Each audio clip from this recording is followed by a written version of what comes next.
America's center of power changed, and with it, the dynamics of the political landscape. The consequences will reverberate locally, in Florida, on Capitol Hill, and on the global stage. Voters demanded change on the issues that mattered most: the economy, immigration, and social issues.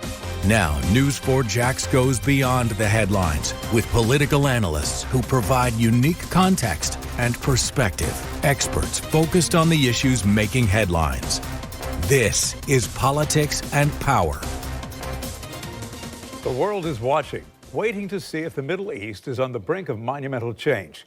That change would be precipitated with the ouster of Syria's Bashar Assad.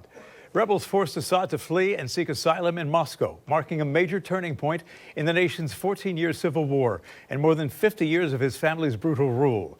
There are those who believe it will precipitate a major ripple effect. Welcome to Politics and Power. Joining me, political analyst Daniel Cronrath. Welcome. Thanks, Bruce. Thanks for having me back. Good to have you here. So let's talk about the potential ripple effects. One GOP lawmaker thinks those ripple effects will be as profound as what was seen with the fall of the Berlin Wall.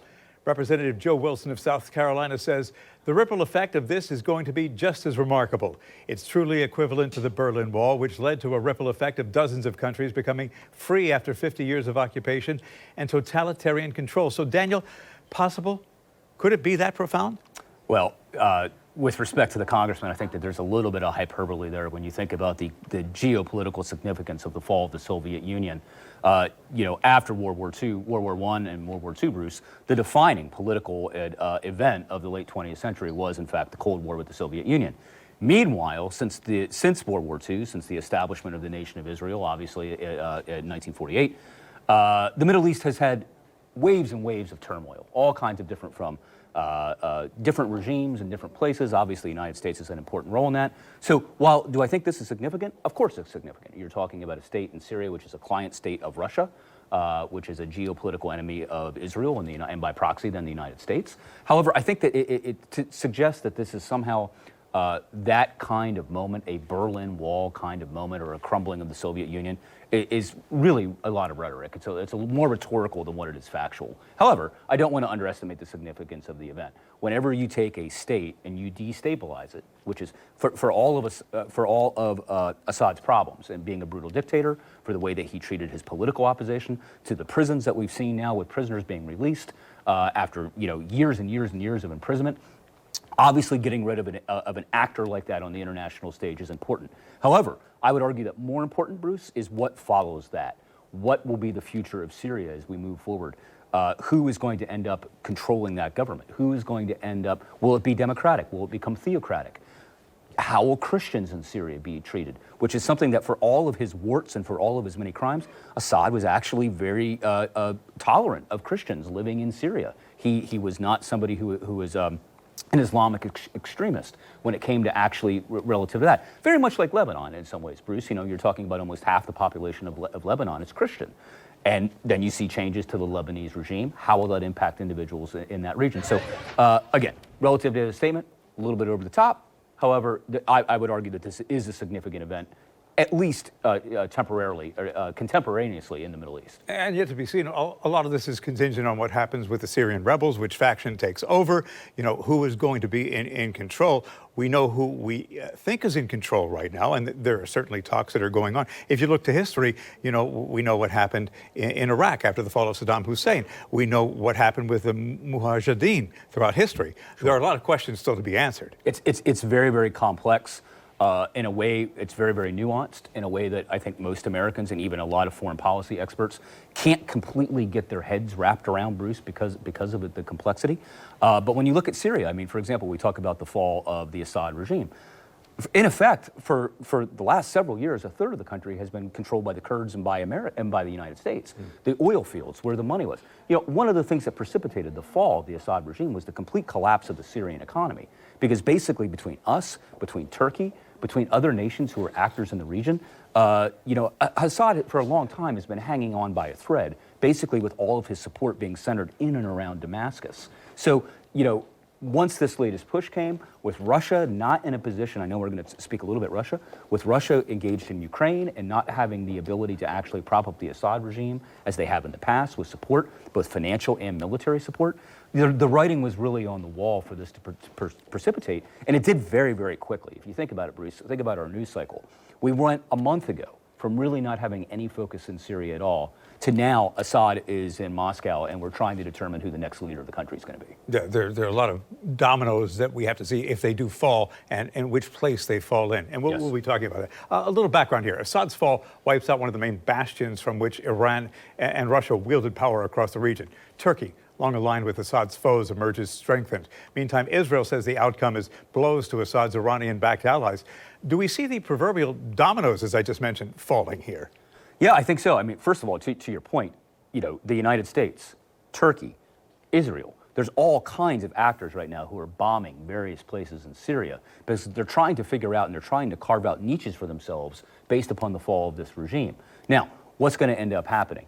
We know, for example, that right now, the current head of the Syrian government is somebody who very, very recently had a $10 million bounty on his head because he was considered labeled a terrorist. It was a terrorist, a known terrorist who the FBI wanted captured. Okay, now he's looking as he's going to be running the government, and he's softened a lot of his pro-Al Qaeda tones. However, is he going to be able to create a stable regime? Is he going to be able to solidify a government? Is he going to be able to get a governing coalition, which is going to prevent violence? Or, Bruce, you mentioned Iraq. I think even a more pertinent example, because it's closer in time, would be Libya. Think about the United States and its role in getting rid of Gaddafi. We knew that Gaddafi was a brutal dictator. We knew that he was a horrible individual. We got rid of Gaddafi. We know that he was publicly executed in ways which were vile and disgusting on our news feeds 10 years ago, or a little over 10 years ago. Look at Libya today, an open slave market. Bruce, right now, human beings are being sold in Libya for $400 a person. That is the state of their politics.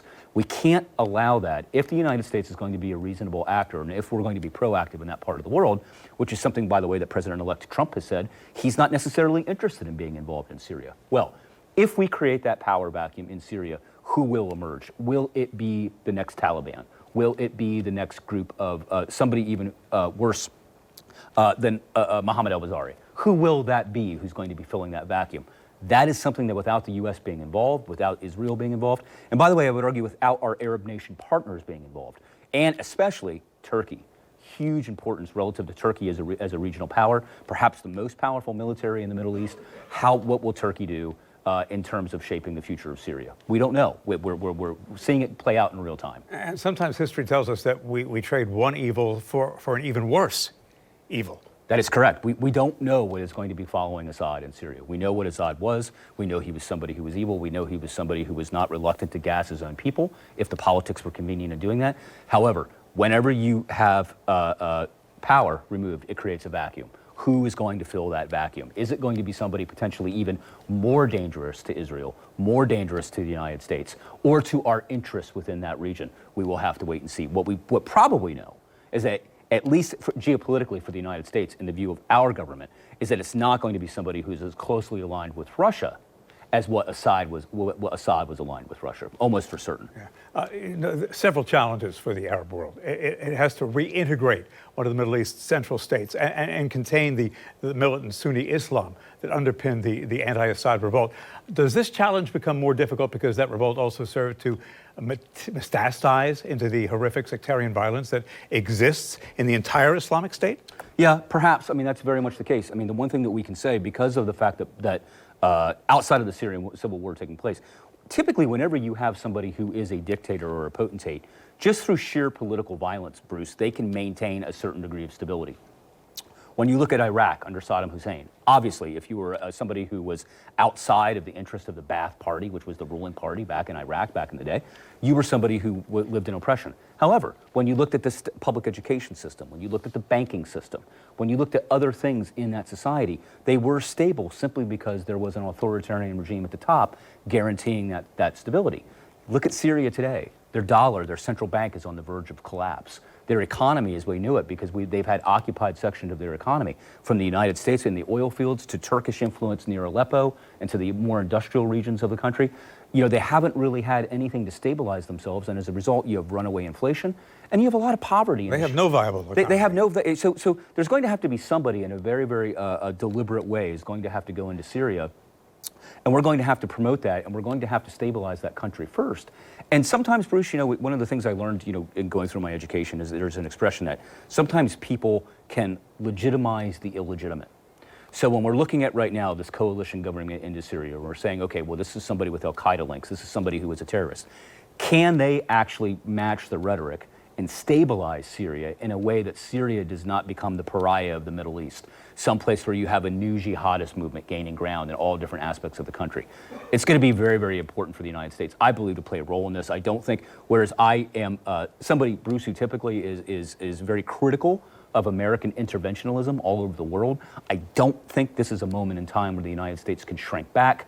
And if I were to give President-elect Trump any advice, it would be not to shrink back. This is a situation that if we don't proactively get engaged and help dictate the outcome of Syria, we could be in for a hornet's nest, Bruce, for years to come. But we do know that that's not his mantra. That is not his mantra, and in fact, he ran on that. And a lot of people who were very supportive of President Trump in that regard. When President Trump looks to tens of millions of the American public, and by the way, Bruce, I'm sympathetic to this position.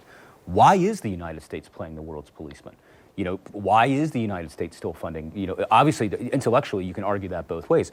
Why do we continue to support Ukraine? If Ukraine has no real chance of winning that, why are we putting, weapons and funding that? That was something that President Trump campaigned on and was very popular, obviously, because he won by 3 million votes in the general election. However, in the Middle East, protecting our allies, stabilizing that region, and yes, what is also a huge thing here? Oil, Bruce. Keeping oil flowing out of the Middle East, making sure the Middle East is safe, making sure that there's not a state which is promoting terror. These are all reasons why the United States should continue. Which goes to stabilizing our economy. Absolutely. No, absolutely. I mean, if you're not basically suggesting, this is something which I guess for some reason is politically controversial, but going back to the Obama administration, the United States is energy independent. However, we don't choose to nationalize our fossil fuel industry. We don't choose as a government to make our petroleum companies provide for our needs first. We allow them to market abroad, which then in turn means that we are also reliant on Middle Eastern oil, Middle Eastern energy, okay? We, as aspirational as green energy is, and I'm a supporter of it, we are not at that point yet where we can wean ourselves from fossil fuels. We need that petroleum. The petroleum products are coming from the Middle East. So it's not just a matter of doing what's right for the Syrian people, which is important. It's not just a matter of stabilizing that part of the world so that we don't have a new generation of jihadists who want to do harm to the United States. It's very practical. We have to also make sure that our own energy independence is our own energy security is taken care of. So the big picture is that even though the United States doesn't want to get involved militarily or what have you, it's in the U.S.'s best interest to keep, the ISIS factions, the al-Qaeda factions at bay. That's paramount. That's right, and we already have troops in the region. To think about this for a second, even though Iraq has become a lot more sympathetic to Iran since we left, we still have 2,500 troops stationed in Iraq. We still have troops that are stationed right now in northern Syria. The United States has never lacked for a presence in that part of the world, and I think that one of the things that President Trump, at the very least, does not want to remove that presence. It's important for us to remain on the ground in a serious way, in an important way.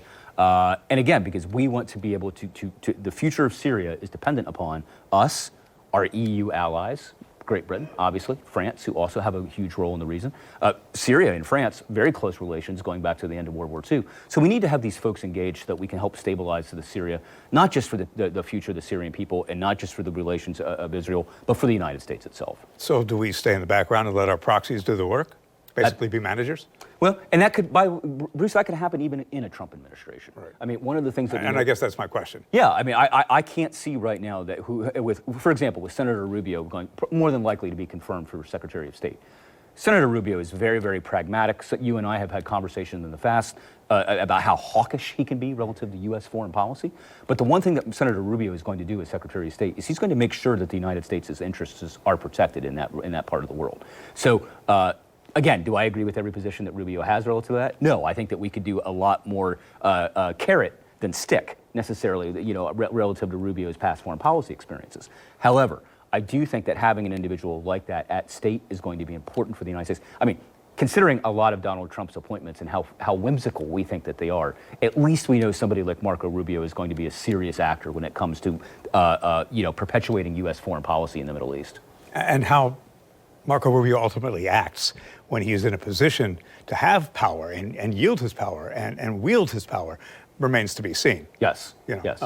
So the only thing that's certain right now is a new page is being written in this chapter in Syrian and Middle Eastern history. So the hope is that new foundations will be built without the tyranny. Yeah, again, I would describe that, Bruce, as being very, very optimistic when you look at the history. I mean, I guess in some ways I'm also suggesting, Bruce, that the United States needs to do a better job than we have in the last 30 years. So let me go to that. So President Biden said the fall of the regime is a fundamental act of justice, a moment of historic opportunity for the long-suffering people of Syria to build a better future for the proud country. Isn't this also a great moment of risk and uncertainty for the world? Oh, of course. I mean, if you look at what happened after the destabilization of Iraq, if you look at what happened after the destabilization of Afghanistan, Libya, there's a roadmap around the world, Bruce, for places that we've actually come in using the classic idea of liberalism as a form of foreign policy, independence, self-governance. Being able to basically have free and open elections and establish a democratic form of government. There's all kinds of examples of where that's failed for a variety of reasons. So we need to be very, very careful. I mean, just go back to the Obama administration, the Arab Spring, how there was all of this optimism that we were going to be throwing off all of these theocratic regimes. And Bruce, I mean, in a lot of these cases, it just ended up being chaos, because there was nobody, again, organically within that country to fill in the power vacuum who wasn't in their own way, Bruce, perhaps even worse than the regime that was already there.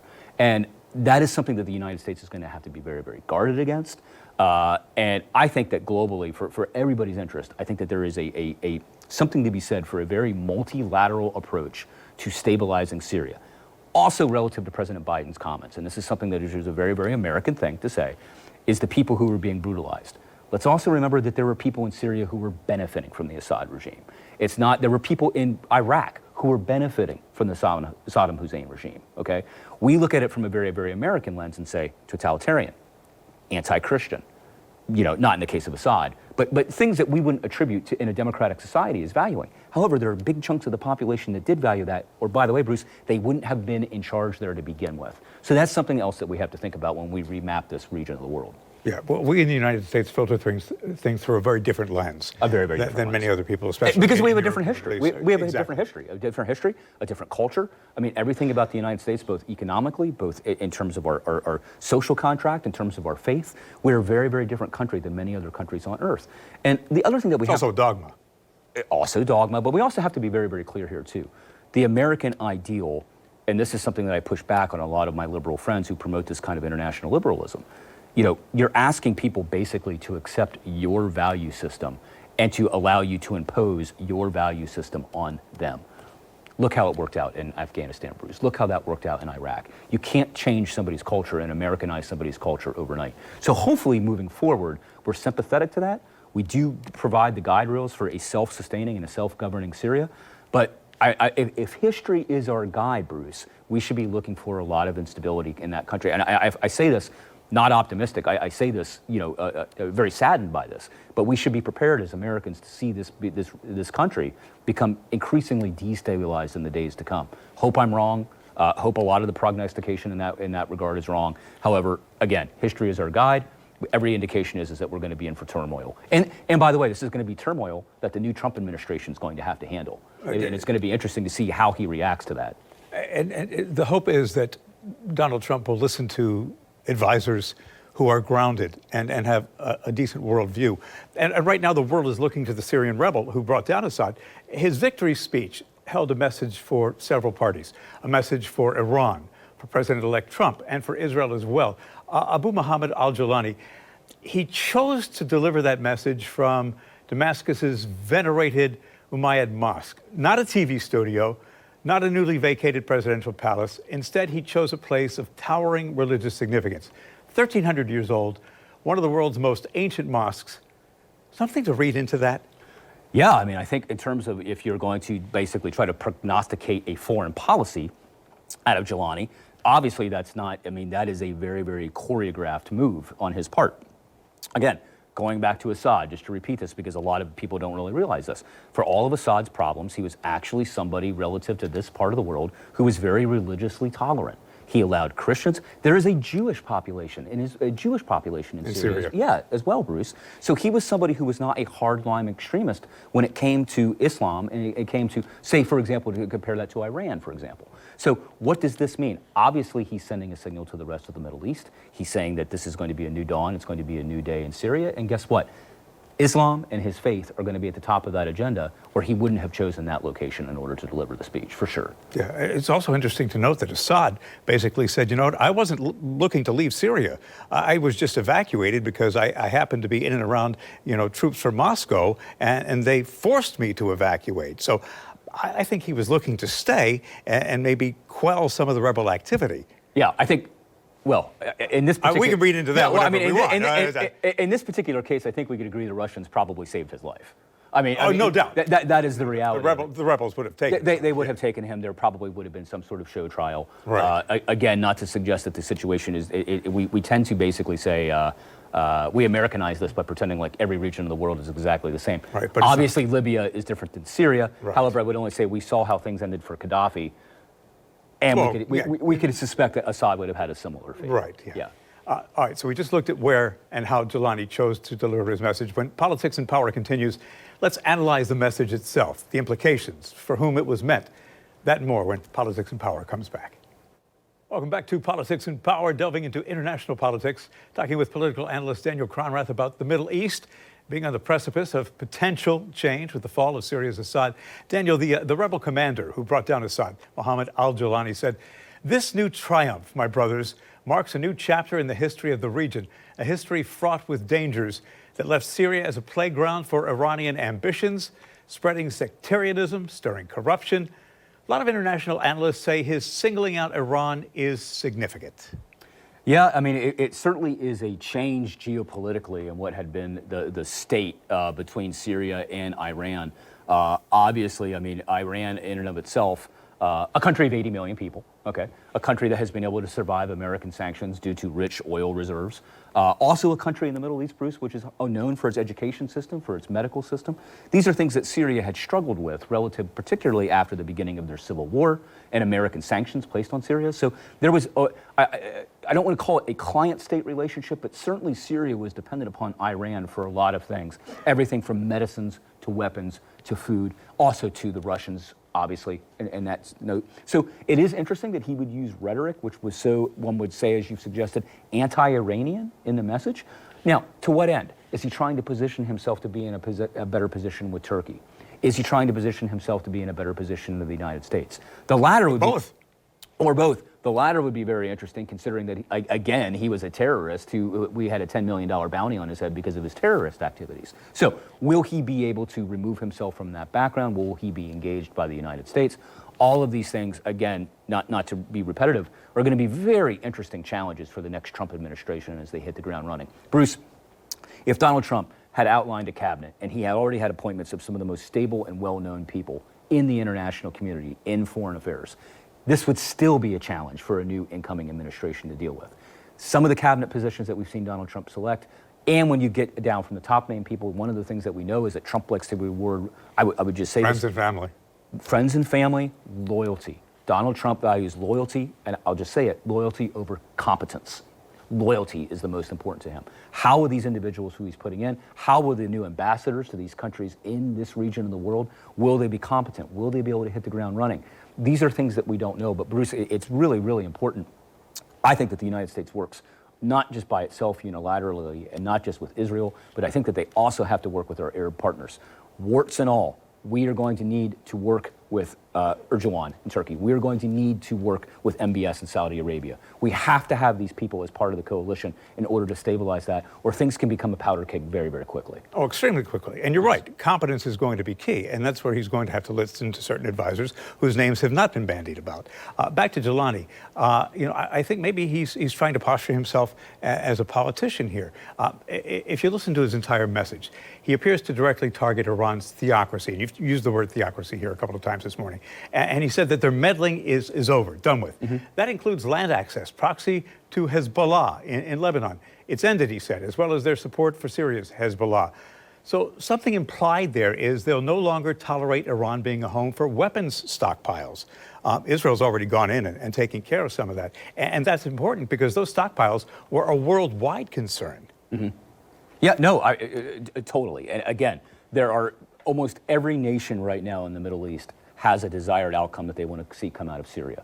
Jelani's words, again, in separating himself from Iran are very, very unique for that part of the world. It's hard for a lot of people who have become accustomed to thinking about the roles of these nations in the Middle East. You know, this does represent a 180 shift from the geopolitical facts that were on the ground for a very, very long time. What will happen? It's a great question. What will happen to Hezbollah now in Lebanon without the support of the Syrian government? How long can they survive? If you look at the geography of the region, we know one of the reasons why Syria was important is because Syria was immediately in between Iran being able to provide weapons and then having that basically corridor over there. If Syria no longer becomes a player, now let's be quite frank about this as well. Syria is a huge country, okay? I mean, there's plenty of places that you could covertly move across desert in Syria that people may not be aware of, okay? They don't have the technological sophistication to monitor their borders or the entire inside of their country. Places to hide. Or places to hide. I mean, well, that is... They provide places to hide. Well, that is correct. Yes. That is correct. So anyway, looking forward. Obviously, it's going to be in Israel's interest. As you've said before, they've already strategically taken out a lot of these weapons caches, which are existing in Syria.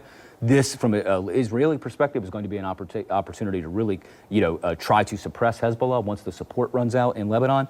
And by the way, maybe at the end of the day, that's also better for the Lebanese people as well. You know, one of the things that we think about here, Bruce, and we think about this relative to Gaza, we think about Israel's response, we think about the atrocities taking place right now in the Gaza Strip, is that whenever you have a geopolitical incident like this, there are human beings, there are civilians who suffer. There are human beings, there are civilians. And I would remind your audience, there are Christians right now in Lebanon being killed because of the activities going back and forth between Hezbollah and Israel. Israel is defending itself from Hezbollah's attacks. However, again, there's a huge civilian death toll. There's tons of destruction. And again, we'll just have to see what happens with Damascus in the coming days. It's difficult to predict, my friend. It's very, very difficult. You know, these are... Well, you can't predict anything in the Middle East. Well, you can't, and we haven't been able to accurately for decades, quite frankly. Right. Yeah. And Jelani is very aware that his message is being heard. We talked about some of the factions. It's being heard in Tel Aviv. It's being heard in Washington. And he wants both President Biden. He wants the president-elect to know what his intentions are, because he wants to be perceived as the person who is going to be in control of Syria, whether that happens or not. Right. It's interesting in some ways, Bruce, for everything we've talked about Donald Trump and the President-elect Trump coming in with his new appointments. In some ways, President Trump might actually be uniquely suited to handle this situation. Why do I say that? If you think about it, President Trump was the one who basically stuck his nose up at the long-standing history of not meeting with Kim Jong-un when he went to the demilitarized zone in Korea. With Trump basically saying, you know, why aren't we engaging, this is not Trump's word, but why aren't we engaging in detente? Why have we isolated and created a hermit kingdom in North Korea? I'm going to go to Korea. I'm going to talk to this individual. I'm going to try to move forward. Now, what was the outcome? Monumental? No. But what it did say is that Trump is willing, at least in this second term, to meet with individuals like the regime currently taking place and trying to take control in Syria. So maybe in some very, very unconventional way, which is out of our traditional foreign policy thinking, maybe Trump can stumble in here and actually be a peace broker. Which, by the way, I would argue at the end of the day, if he's able to accomplish that, fantastic for the United States. It may be unconventional. It may be out of our traditional way of thinking. There's going to be a lot of pushback from the D.C. blob, as they call it, both Democrats and Republicans who have a very, very traditional foreign policy of interventionalism and of promoting liberalism abroad. If Trump can get it done, aren't we better? Isn't the world safer? We'll have, regardless of his methods, we'll have to see what happens in that regard. I'm going to say this, and people are going to, did Hamilton really say what I thought he just said? We know that conventional politics has not worked. No. In recent history. We also know that from Donald Trump comes a lot of rhetoric. What he ultimately does may be counter to some of the rhetoric. Yeah. He may do some things that aren't what he said on the campaign trail. He may act very differently and in a more responsible worldwide fashion when it comes to dealing with some of these nations. What did he, to piggyback that, what did he just recently say when he was asked about Benjamin Netanyahu? What did he say? I don't trust anyone. Exactly. You know, and that is Trump. That is core. That Trump. is Donald Trump. That is Donald Trump. Right. And to your point, if you've had decades of things, I mean, the last significant. I mean, we saw the peace agree fall apart at the end of the Clinton administration, where they were talking about a two-state solution. The last real significant positive event was in Jimmy Carter's administration, when he was able to, at Camp David, to broker the peace between Israel and Egypt. Bruce, that's, I mean, Malcolm Begin and Anwar Sadat. Yeah. Right. I mean, and, you know, since we're old guys, it doesn't seem like that long ago, man. But it's 68. 44 years ago when at Camp David, the Camp David Accords. Camp David Accords. Yeah. So I mean, it's been decades since we've had any kind of significant. If Donald Trump, just being Trump, can stumble in there and somehow figure out a way to even, you know, create some sort of lasting peace, have at it, man. I mean, because as you've suggested, our conventional diplomacy obviously has been lacking, because nothing in that part of the world has been stabilized. And look, if you look at geopolitics right now, the right-wing populist movement has gained a hold, you know, elsewhere in Europe, in France and in Italy, in Germany and many other nations, because what had been seen as, you know, the way to go isn't working. Yeah, and this is someplace both globally and in the United States that actually, and I might say this, I mean the actual left wing. I'm not talking about the. And I hate labels, because I know, but I'm not talking about. It paints things as black and white, and they're not. Right.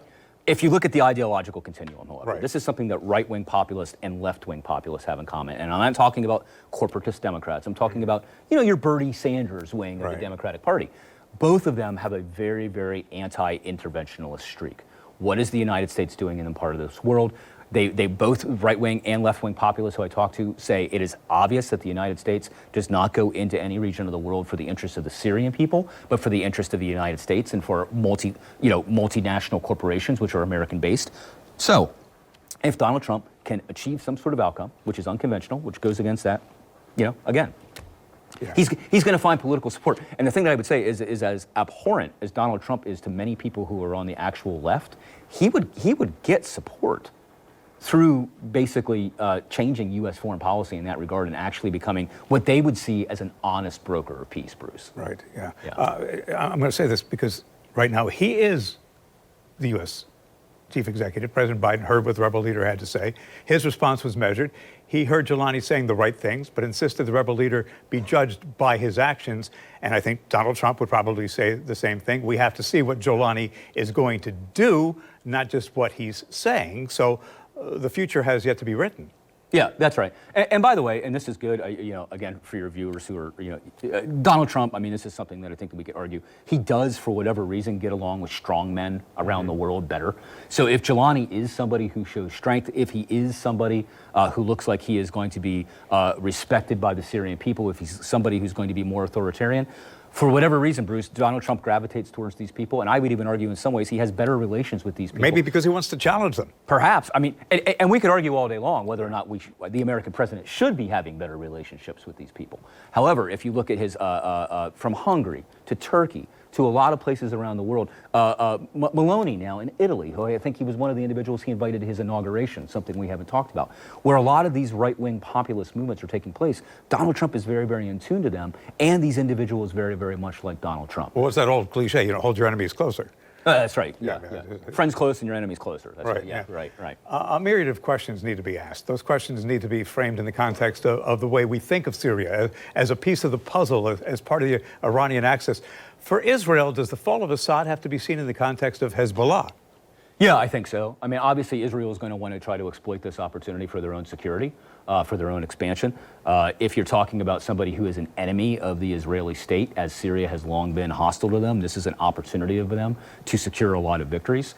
Obviously, they could get rid of Hezbollah in Lebanon. Also, too, Bruce, they have an opportunity here that they could just remove what has long been a long-standing common enemy of the Israeli state in Syria.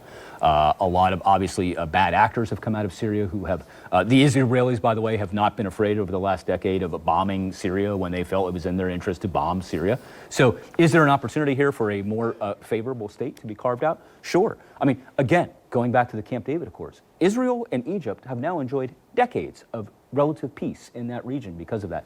Why, if I'm Israel, even if I'm on the right wing of Netanyahu, if I'm on one more of their left wing parties, why would I not look at this as an opportunity to carve out a better Syria, to say which is going to be more friendly of the Israeli state?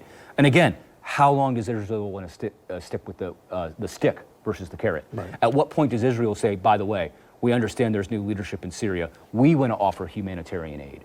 We want to reset the clock on what our relationship is with this new country. We believe that we can at least have a stable relationship like we do with some of our other allies in the region, right? So all of those things would be in Israel's long-term interest for them to engage and to become an actor. Obviously, at some point, they're going to have to stop the violence, okay? Once this regime is in place and they've taken care of the stockpiles of weapons that they were fearful of, they're going to have to come to the table and they're going to have to welcome them to the Middle East. And at some point, recognize this as a legitimate government. And that's going to be very, very difficult for a lot of people. I mean, taking a man who is an international terrorist and saying, you are now the head of state in a very, very geopolitically important country, as President Biden himself set out, he's going to be based on his actions. Obviously, his rhetoric so far has been outstanding in renouncing his former ties to al-Qaeda, okay? Renouncing a lot of the former positions that he held about the West in terms of wanting to commit acts of violence on the West. All good first steps, Bruce. Wouldn't be the first time it was done. Look at Yasser Arafat. Look at Arafat. That is correct. And again, this was before when I used the term. Typically, we associate with Africa, too, with a lot of the various regimes that come into Africa, legitimizing the illegitimate, okay? We've come to power either through a coup d'etat, we've come through power through some sort of rebellion, now we're in office, and now we are going to actually put in a stable government, and we are going to legitimize that which was born of illegitimacy through political violence. It's happened. It can happen.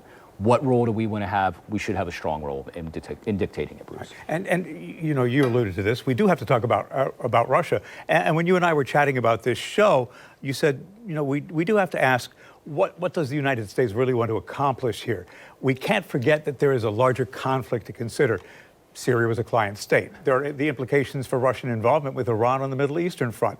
Assad's fall is a huge blow to Vladimir Putin. Mm-hmm. He suffered more than just the major loss of a client state in Syria. Putin wanted to be a power broker in the Middle East. Does Assad's ouster showcase the fragility of Putin's own rule? Well, it could. I think it also is. Yes, but I also think it's more indicative of the pickle that Russia finds themselves right now in Ukraine, okay? They're bogged down now in a protracted 2-year conflict. Pretty much if you look at the battlefield right now in Ukraine, Bruce, they're relatively stalemated. I mean, you're almost getting back to, this isn't exactly the case for your viewers to criticize this, but it's almost kind of like World War I relative to the very, very little bit of ground which is being taken every single day. Obviously, they're not involved with trench warfare like they were. But in some ways, if you look at the military conflict, I mean, you're basically going back to violating international law, throwing a bunch of landmines in the ground, barricading positions in certain cities, and both sides are entrenched and they're carved in there. Putin's losing thousands of men. We don't really know. I mean, I don't trust Russian estimates of the losses. I don't trust Ukrainian estimates of the losses. We know both sides have suffered huge. So at any rate, economically, militarily, Putin is not in the position that he could have been previously to come to the aid of Syria because he's got his own problems taking place in the Ukraine. It is a loss, but if you think about Russian priorities, and if you're familiar at all with Russian doctrine, if you're familiar at all with Russian history, Ukraine has always been for them, going back decades, a non-starter. NATO membership for Ukraine, even with the fall of the Soviet Union, they rejected the idea of it's a red flag, okay? And it has been before Vladimir Putin. It was a red flag under Boris Yeltsin in the 1990s, Ukraine joining NATO. And yet the United States has pushed this as they've continued to push and push and push. So the whole idea of Ukrainian membership in the NATO is a far bigger issue from the Putin perspective than any losses that he's going to be taking in the Middle East. Somebody suggested that maybe, you know, one of the compromises would be that Russia gets some land in exchange for Ukrainian membership in NATO, but I don't know. That remains to be seen. I mean, I hate to sound like in terms of international policy, I hate to sound like a full-on realist when I say this, but the more reality is that Ukraine's going to become a rump state. Mm-hmm. It's going to be a shell of its former self. It's not going to have the economic vitality. For everybody out there who thinks that for some reason Russia's going to give back Crimea, Russia's never going to give back Crimea. Never. It's ethnically Russian. It was part of their empire for hundreds of years. It was. And when people say, well, why was Crimea part of Ukraine? Only because Russia allowed Crimea to be part of Ukraine back when the Soviet Union was in existence. And even then, they had a long-term lease at their Black Sea naval base, which was located on Crimea. So the annexation of Crimea, if you are somebody who, again, to put on the Russian lens, take away the American lens, put on the Russian lens, the annexation of Crimea, Bruce, was a very, very logical reaction to the United States pushing for Ukrainian membership into NATO. It was very, very predictable that it would happen. But we are Americans. We listen to our media. We vote for our elected officials. But from a Russian perspective, if you were to hear Russian historians or political analysts talk about it, they would have, I mean, obviously, I was trying to think about today an example where you could tell like something from I know what it was, Bruce.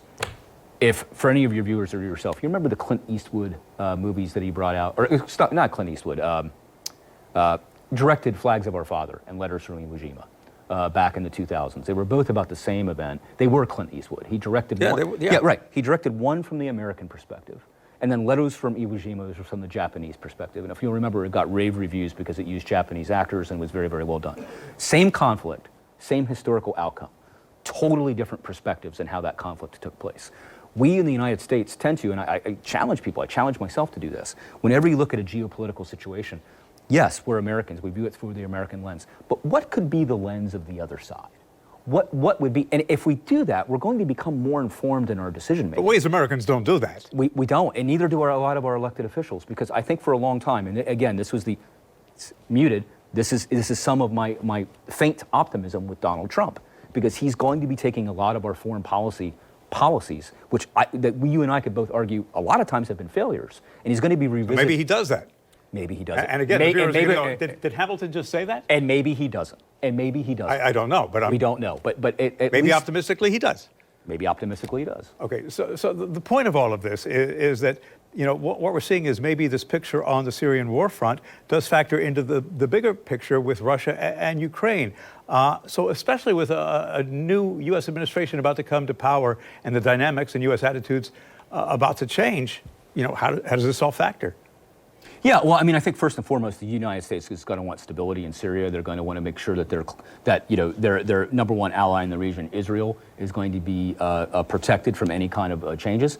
Obviously, in terms of our financial interests, we're going to retain the oil fields in the north of Syria. That's just a fact.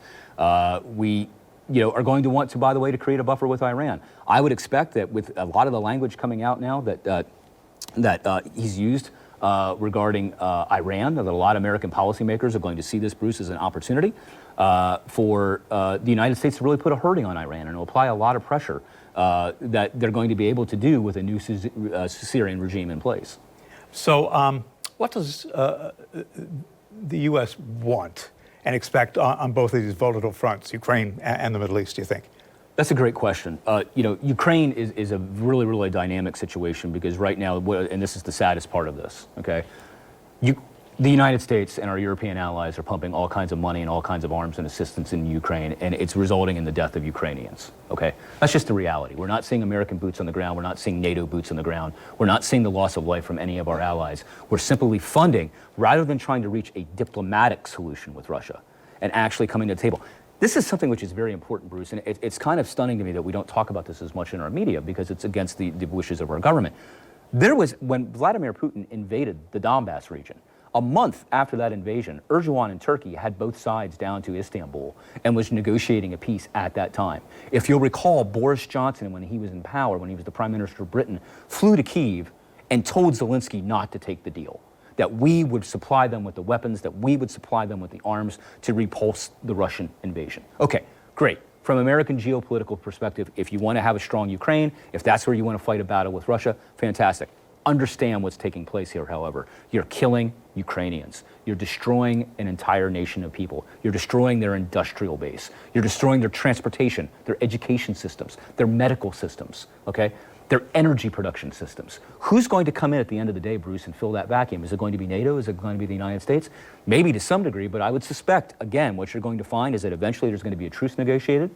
Russia's going to keep the largest majority of the Donbass region, which, by the way, to their way of thinking, is ethnically Russian. Those people speak Russian, okay? It's a mix, by the way. You can't just say it as a blanket. And they're going to be able to keep that, Bruce. And then you're going to be left with Ukraine waiting around for Western assistance. Very much, and I hate to go back to this, but if you think about all the billions that we poured into Afghanistan, Bruce, to try to get the Soviet Union, to give them a humiliating defeat in the 1980s, what was the United States investment in Afghanistan after the Soviet Union left? Nothing. We let the Mujahideen, who we funded, they became the political brokers, gave Osama bin Laden, rose out of the ashes of the Afghanistan rebel movement, who we helped to fund, and we basically abdicated any responsibility to actually help rebuild that society. Bruce, I don't think that there's anything here that would suggest that anything would be happening different in the Ukraine. Relative to the Middle East, I think that's less predictable, quite frankly. I don't know right now in real time what we can see coming out of that.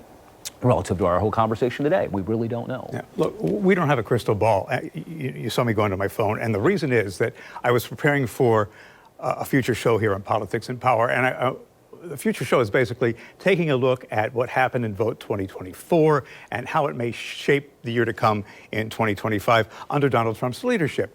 And I came across a quote from George Bernard Shaw, and basically that quote is, "We learn from history that we learn nothing from history." Yeah. Is it about time that we start learning something from history? Well, you know, Bruce, I think that we do learn things from history. I just think we choose to reject them because they're not in our interest. But that's my point. Because we learn a lesson. We could, but you got to understand, politics is power, okay? And if you have, to the point of your show, okay, politics and power, and if you have an opportunity to assert influence, if you have a way that you can benefit your people in that moment, if you have a way that you can find that you can export American capitalism to a different part of the world, that you can harvest those resources and bring them back, that has been a powerful elixir, Bruce, all through the 20th and 21st century in the United States. You can see it. Why did we go back when we went back to Iraq to depose Saddam Hussein? Was it really because of the invasion of Kuwait? Did we really care about the Kuwaiti people, or did we care about those oil fields? We cared about the oil fields, and we cared about the stability in the region. That's the same thing. It's going to be the same modus operandi that the United States is going to be executing here in the future with Syria. Will there be humanitarian? You know, that will be, you know, the lipstick on the pig. We'll talk about the way that we're benefiting people's lives and how we've gotten rid of the brutal dictator. But at the end, is that really the motivation of the United States for doing these actions? And by the way, not just, I don't want to pick on our own country, the West in general. Is that really their motivation? Not just the West. Yeah, well, of course. I mean, do we think that China, I mean, think about the role, I mean, this is another whole show, but think about the recent role China's been playing in the Middle East. You know, literally, you know, creating a relationship between Iran and Saudi Arabia that we would have thought was impossible. And who negotiated it? Xi. The Chinese, yeah, Xi. Playing one end against the middle. To some success, however. I mean, if you're going to, yeah, and I mean, obviously, again, we could talk about China relative to their role. You know, whereas we're making moves, Bruce, on a checkerboard, they are literally playing three-dimensional chess. Yeah. Their strategy is at the end of the 21st century. It's not just moving in response to a current action. They're very, very deliberate in terms of what they're doing in the global South, especially. Well, they're more forward-looking than some of the American leadership. Yeah, man, they have, the Chinese have a long view of the world. Right. Okay, whereas we tend to be more reactionary. So you actually got my mind thinking. You took the name of the show, Politics and Power. Yeah. We would like to think that the people who are in politics and have the power would see it as a privilege. Instead, there are too many that abuse it. Mm-hmm. You know, maybe that's too ideological of us. Well, no, I mean, I think that's the case. And I think you've got a lot of actors in D.C. You know, Donald Trump, when he ran the first time in 2016, he said, well, he was going to drain the swamp. Quickly after that, you know, we use terms like swamp creatures, okay? Mm-hmm. There are people whose entire professional careers and their money and their finances and everything are predicated on foreign policy and on making foreign policy decisions, whether they're good, bad, whatever the case may be, to benefit themselves, to increase their own role, increase their own economic vitality. Again, I think that this is something that if you're on the populist left, if you're someone who's on the populist right, you know, the populist left tended to gravitate towards Bernie Sanders. The populist right tended to gravitate towards Donald Trump. But what was the mutual sentiment there? Taking this D.C. bubble, draining the swamp, or blowing it up, hypothetically, you know, getting rid of a lot of these systemic things. So I think when you talk to a lot of establishment thinkers, they're like, how could the American people, you know, vote for somebody like Donald Trump? Doesn't shock me at all, Bruce. And if you look, it doesn't surprise me in the least. If you look at the way Donald Trump is operating here in what is about to be the beginning of his second term, and the way that he is putting all his chess pieces in place, he is operating much differently than he did during the start of his first term. Well, yes. One, lessons learned. Two, and we take this and we make this a local program again, Susie Wiles is involved. Oh, no doubt. Very, very organized. And her role is, you know, when we talk about the White House Chief of Staff. She's a manager. She's not a politician. She is, and arguably very good manager. The Chief of Staff to the President of the United States is more important than any other role, far more important than Vice President of the United States. We think about that constitutional office because of succession to the presidency. Well, we haven't heard Vance's name very much. No, and you're not going to. He's going to fade to black, very much like Harris did, very much like other vice presidents had. He's going to go back to the Naval Observatory and wait his turn to run in the next election, right? But Susie Wiles, every single day, is the gatekeeper, as the individual who's literally controlling who Donald Trump sees, when, and who he talks to. You're talking about the situation in Syria and the Middle East. You cannot underestimate the importance or the value of that role, to have her determining who Donald Trump is getting his inputs from. Woman down the road in Ponte Vedra. Right, in Ponte Vedra and over on the 4th floor of City Hall here in Jacksonville for many, many years. Yeah, he's now working in a place that was much like the Palace of Versailles. And I'll leave it at that. You like that analogy? Daniel, always fascinating, eye-opening. You give me things to think about. No, thanks for having me, Bruce. It's a pleasure. It's always my pleasure. All right, if you would like to weigh in, you know where to find me. And you will find that we have been very open-minded in this discussion. So for those of you who, find that you want to write me with the usual rhetoric, you will find that I will not be kind in my reply because you did not watch the show, you did not listen to what was said, and that, my friends, is your problem. Appreciate you watching Politics and Power. If you'd like to revisit the show, you can do so on demand anytime on the News4JAX YouTube channel or news4jax.com. Have a great day. See why every day more people are choosing News4JAX, Northeast Florida and South Georgia's #1 source for local news.